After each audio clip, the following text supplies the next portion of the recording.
Jedna od najvećih srpskih radosti je svinjokolj. Tada nekako cijela porodica postane onako užurbana, nestrpljiva, svi trče pripremaju, peru se sudovi, zovu se ljudi na mobu, bar je tako nekad bilo. Deca trče, traže čvarke, ako mogu da probaju, i onda svi se nekako zapitamo da li je to ono što je nas održalo kao porodice, kao Srbe. Ta neka tradicija komšiluka i porodice šire koja se okupljala i uživala u najlepšim blagodatima pravljenih od svinjskog mesa. Pored naravno mesa koje se koristili su se iznutrice. I to crna i bela džigerica, srce i pankreas, dok su želudac i creva prvobitno bila bacana jer su se smatrala prljava. Njihova upotreba u srpskoj kuhinji je došla iz Panonije. Pravljene su krvavice, kobasice, kavurme, ali i tripice, odnosno škembići. U početku je konzumacija iznutrica se odvijala krijući, jer su konzumente nazivali pogrdno crevari. Danas su iznutrice sastavni deo srpske kuhinje, poput šumadijske džiger sarme. Zbog toga i u tu čast mi danas pravimo iznutrice na malo drugačiji način, a u tome će nam pomoći sušef Filipa Ćirića, Dušan Stevanović. Dobar dan, Dušane. Tvoje ime naravno isto zvuči, isto je u stvari kao i našeg velikog Dušana Silnog, po kojim je ovaj serijal i dobio inspiraciju da se napravi. Da li ti je čast, prvo da te pitam, nositi to veliko ime? Svakom bi bilo. Ti radiš u restoranu koji primenjuje znanje iz molekularne gastronomije i primenjuje znanje modernističke kuhinje, tako? Tako. Da li si ti ta znanja stekao samo od šefa Filipa Ćirića ili si učio ga i na fakultetu i tokom srednje škole? Pa, izučavanja su bila od ranije, pratio sam tu vrstu kuhinje, Filip mi je pomogao u tome, tu sam se razvio malo i dalje idemo tim stopama, razvijamo se i napredujemo. Tako je, zbog toga ćemo mi danas raditi nešto što je u našoj tradiciji jako dugo i što se jako puno koristi, ali ćemo raditi na totalno drugačiji način. Zbog toga krećemo sa našim receptom. Prva stvar koju ćemo raditi su kroketi od mozga, ali tako? Tako je, kroketi od mozga sa kajmakom. Dobro. Prvo što ćemo uraditi je stavit ćemo mozak koji smo isekli u ovakvu kesu, staviti malo majčine dušice i malo putera. I onda ćemo raditi s njim šta? Suvidirati ga. Dobro. Da bi naši gledalci znali šta to tačno znači, jako smo mi pominjali, znači tamo ćemo ponoviti, suvije aparat koji radi na bazi, na principu kružnog pokreta vode, koji se ostaje na istoj temperaturi dokle god je zadana, je li tako? Tako da je divna, složit će se sa mnom, to je divan aparat zato što ne može doći do prekuvavanja namirnice. A ujedno i sve namirnice koje se kuvaju se u vakuumu, odnosno u sopstvenim sokovima. Da. Kada smo izvakuumirali, skuvali i ohladili, onda ćemo iseći naš mozak, uzet ćemo količinu koja nam je potrebna, vi naravno možete koristiti sve, ali pošto mi pravimo male porcije, koristit ćemo samo za jednu. Kao što vidite, ovo što je unutra, to što je žuto, to je sve od putera, tako da nemojte se brinete, i od masti koje je pustio sam. I u iseckanu masu ćemo dodati kajmak, skloniti, i izmešati ga kako bi dobili kompaktnu masu. Sve to dodat ćemo i malo soli i bibera, s tim da kajmak sam po sebi je dovoljno slan, tako da za ko voli može dodati soli, ako ne, i ne mora.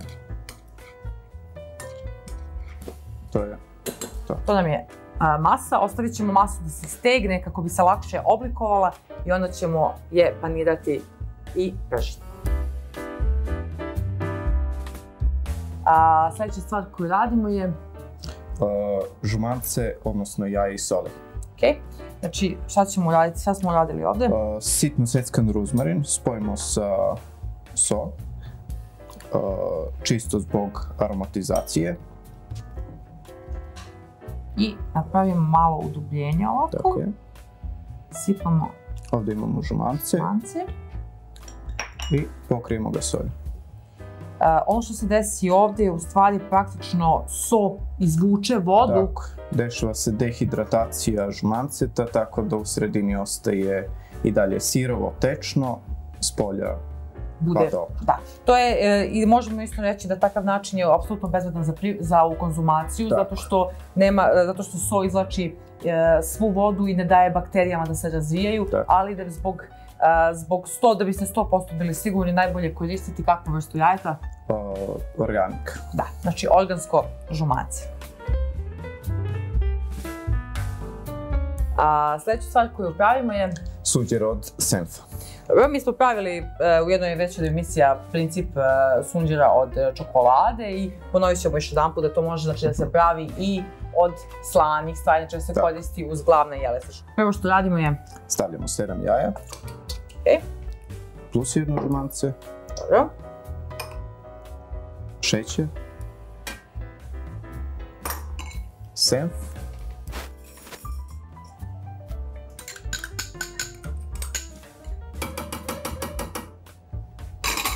I na kraju? Brašno. Kao što vidite, mi stavljamo sve direktno odmah u posudu, zato što će ga termomix jeniti apsolutno do savršenstva. I stavit ćemo ga da se ublenda. I ćemo ga staviti u sifon. Tako je. Smesu koju dobijemo izgleda ovako. I sipat ćemo je u sifon.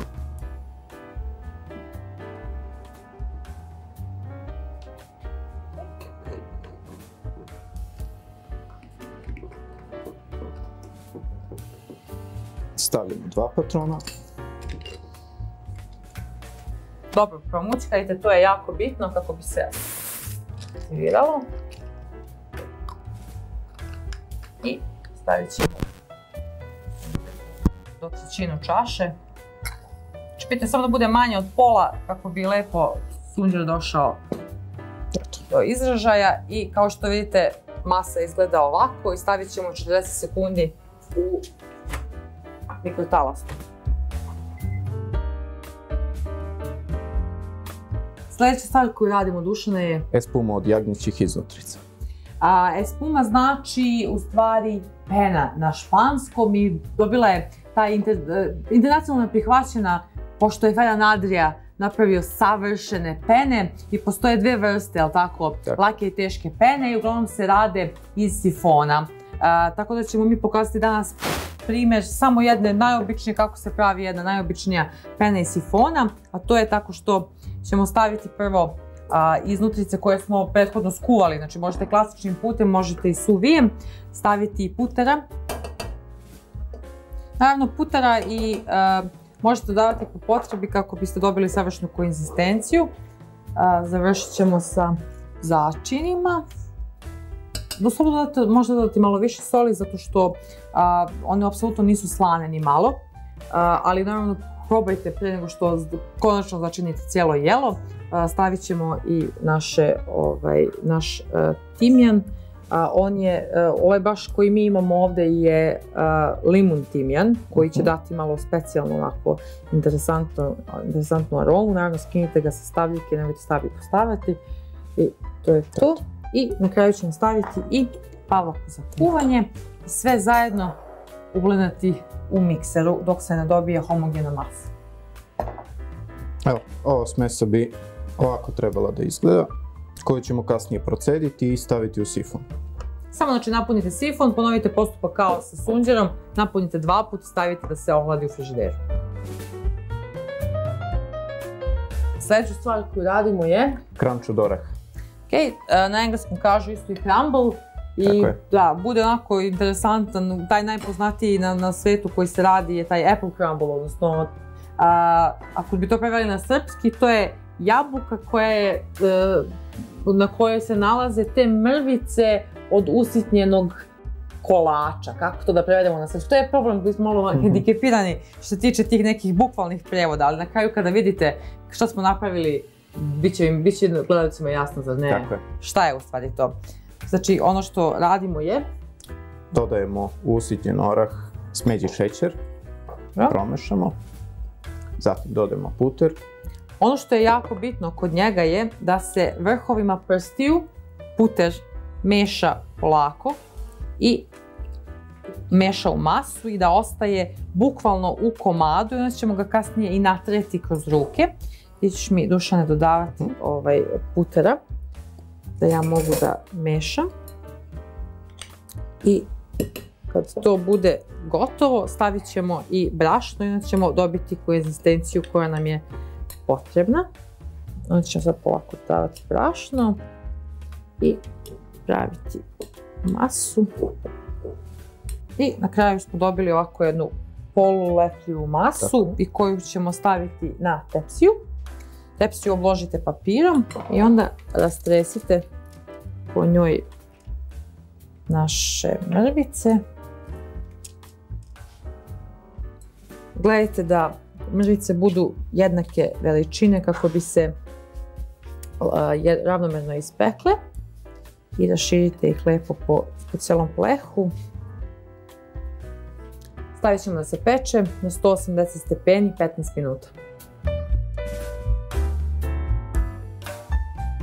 Pošto znamo kada se pravi gulaš, uglavnom se stavlja džem od šipka ili ti marmeladu neki stavljaju, jer kažu da taj šipak ili šipurek, kako se kaže, kod neki kažu daje tu specijalnu slatkoću koja daje tu ili pomaže karamelizaciji mesa, a mi ćemo uz naše izluzice isto poslužiti šipurak, ali malo na drugačiji način. Tako, pravit ćemo gel od šipka.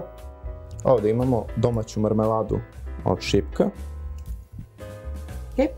I onda ćemo dodati vodu kako bismo napravili onako lepu konzistenciju koja nam je potrebna i da bismo aktivirali agar-agar. Mešat ćemo dok se ne rastvori marmelada u vodi, a onda ćemo dodati 7 grama agara.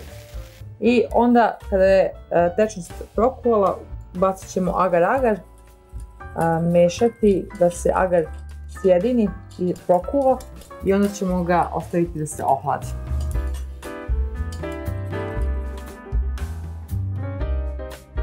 Sada ćemo praviti čips od rena. Ovdje smo normalno skuvali obično samo pirinač. Obično se koristi pirinač sa više skroba.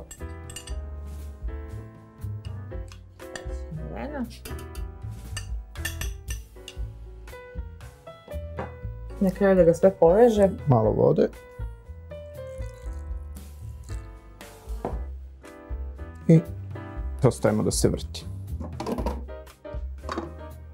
I smesu koju smo ugledali ćemo prvo podsjediti kako ne bi bilo nikakvih grumuljica. Tako je. I onda ćemo je razliti na silikon i staviti da se peče. Naravno može i na papir za pečenje. Da. Samo je bitno da se smesa procedi. I onda ćemo samo tu smesu lepo razliti i razvući da bude što tanja, kako bi izgledali baš kao pravi čipsevi, zar ne? I tu ćemo smesu staviti da se suši na 92 stepena. Jedno 3 do 3,5 sata. Isto kada se osuši, nju možemo i peći u ulju, a možemo i ostaviti tako. Da, ako se peče u ulju, ulje bi trebalo da bude temperature preko 200 stepeni kako bi došlo do tog kovrđenja i bilo onako pravo suvo. Stavit ćemo da se suši.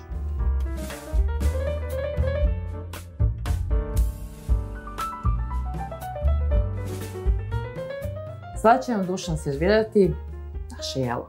Izvoli, Dušane. Hvala.